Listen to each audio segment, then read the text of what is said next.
పెట్టినారు. గుంటనక్క గారు press meet పెడితే గుడ్డిగా ఫాలో అయిపోయి కేటీఆర్ గారు కూడా ఇంకొక ప్రెస్ మీట్ పెట్టినారు.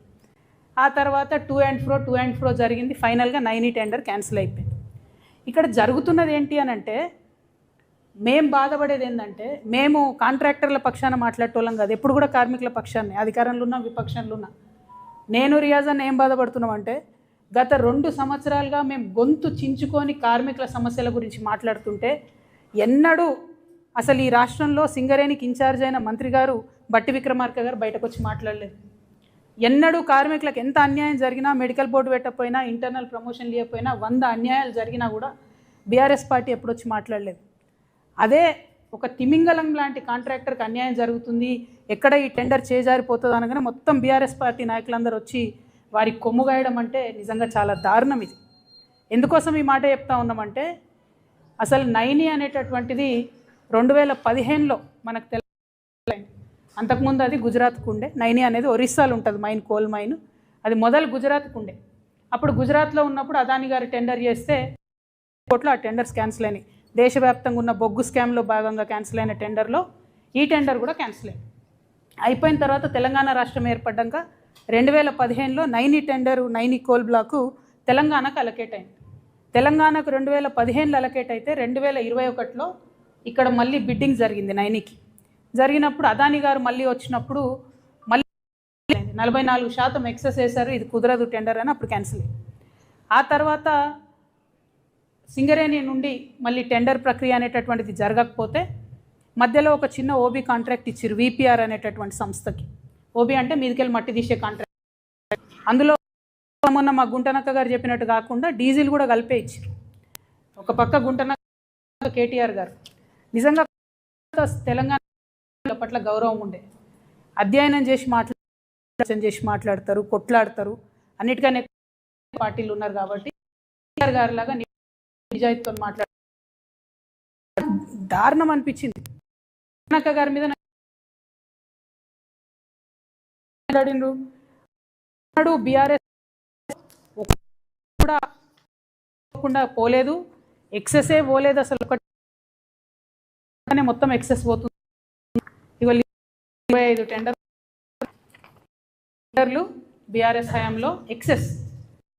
కారణమైన ఎక్సెస్ అంటే ఒకటి 30, ఒకటి 16%, 7%, 8%.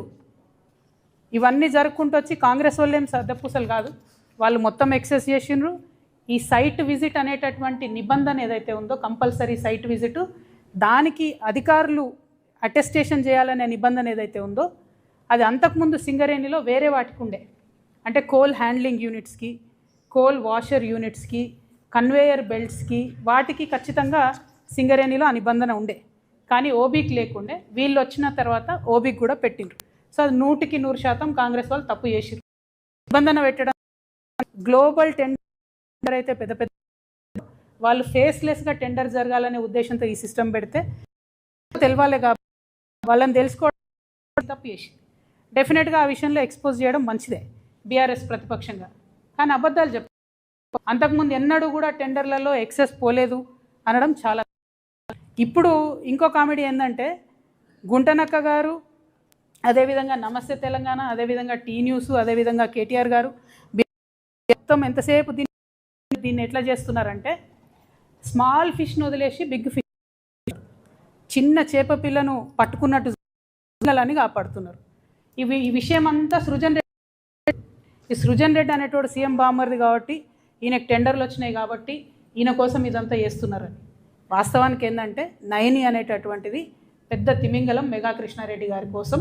అది 25,000 కోట్ల ప్రాజెక్ట్ అనేది. ఈ సృజన్ రెడ్డి అనే చిన్న చేప పిల్లకు 50 కోట్ల. సో ఈ 250 కోట్ల ప్రాజెక్ట్ నుంచి పెద్ద తిమింగలాన్ని వదిలిపెట్టాలని గుంటనక్క అతి తీవ్రంగా చేస్తుంది. ఇక్కడ అంటే ఫస్ట్ నుంచి కూడా గారికి ఈ సృజన్ రెడ్డి ఇచ్చిందే, ఈ సృజన్ రెడ్డి అంటోనికి టెండర్ ఇచ్చిందే, ఈ సృజన్ రెడ్డి అంటోని కాంట్రాక్ట్ గుంటనక్క. ఆయన సృజన్ రెడ్డికి మొదటి కాంట్రాక్ట్ వస్తుంది. ఇదే సింగరేణి వచ్చినాయి బొగ్గు గనులు బీఆర్ఎస్ హయాంలో. అప్పుడు సృజన్ రెడ్డి రేవంత్ రెడ్డి బావమరదని. ఇవాళ నేనేమంటున్నా, ఎక్స్పోజ్ చేస్తారు. కార్మికుల కోసం చేస్తురా, సింగరేణి సంస్థను కాపాడడం కోసం చేస్తురా, నిరోధించడానికి లేకపోతే కాపాడడానికి? ఆ విషయం ఇవాళ ప్రజల వద్ద నేను స్పష్టంగా చెప్పదలిచిన. ఇంకొక మాట ఈ గుంటనక్క ఏమంటారు, ఎంత దారుణం అంటే it is an insult to entire Dalit community. I'm telling you. బట్టి విక్రమార్క గారికి నేను లెటర్ రాయను, కిషన్ రెడ్డి గారికి రాస్తా. బట్టి విక్రమార్క గారు power minister. He has every power in his hand to cancel the tender. ఆయన చేసిండు కూడా నిన్న టెండర్ క్యాన్సిల్. మరి మీకేమైంది లెటర్ రాయడానికి? ప్రధాన ప్రతిపక్షానికి ఉప ముఖ్యమంత్రి గారు, పవర్ మినిస్టరు, అట్లీస్ట్ మీరు రాయాలి కదా లెటర్. మేము అడుగుతూ ఉన్నాం, మేమేం డిమాండ్ చేస్తున్నామంటే అసలు ఈ ఎండిఓ సిస్టమ్ ఉండకూడదు. ఎండిఓ అంటే సులభంగా ఏంటంటే సింగరేణికి ఆల్రెడీ ఉన్న బొగ్గు గనికి కంప్లీట్గా లీజ్ ఇచ్చేటటువంటి వ్యవహారం. అంటే మట్టి వాళ్ళే తీసుకుంటారు, బొగ్గు వాళ్ళే తీసుకుంటారు, తీసుకున్న బొగ్గును కూడా వాళ్ళే అమ్ముకుంటారు. అట్లా కాకుండా సింగరేణికి మొత్తం ఇప్పటివరకు 19 ఓపెన్ కాస్ట్ మైన్లు ఉంటాయి, 22 అండర్ గ్రౌండ్ మైన్లు ఉంటాయి. ఈ 19 ఓపెన్ కాస్ట్ మైన్లలో వచ్చే లాభంతోనే 22 అండర్ గ్రౌండ్ మైన్లో అత్యవసరంగా వచ్చేటటువంటి లాభాలను సస్టైన్ చేస్తూ కంపెనీని నిలబెట్టుకుంటూ కార్మికులను కాపాడుకుంటూ ముందుకు పోతుంటారు. ఇప్పుడు ఉన్న మైన్లన్నీ మీరు వేరే వాళ్ళకి ఇచ్చేస్తే, ఆ ప్రాఫిట్ అంతా వేరే వాళ్ళకి వెళ్ళిపోతే సింగరేణికి ఏం మిగులుతుంది? ఇవాళ మేము చెప్తా ఉన్నాం, మార్చిలో కూడా సింగరేణికి జీతాలు ఇవ్వడానికి డబ్బులు లేవు. ఎందుకంటే అంతకుముందు బీఆర్ఎస్ గవర్నమెంట్లో 25,000 కోట్ల అప్పు ఉంది జెన్కో అని చెప్పి మొత్తుకునేది రేవంత్ రెడ్డి గారు, సీఎం గారు. ఇవాళ దాదాపు 50,000 కోట్ల అప్పు ఉంది సింగరేణికి. జెన్కో నుండి రావాల్సింది, ట్రాన్స్కో నుంచి రావాల్సిన లెక్క పెడితే అవి ఇస్తలేరు.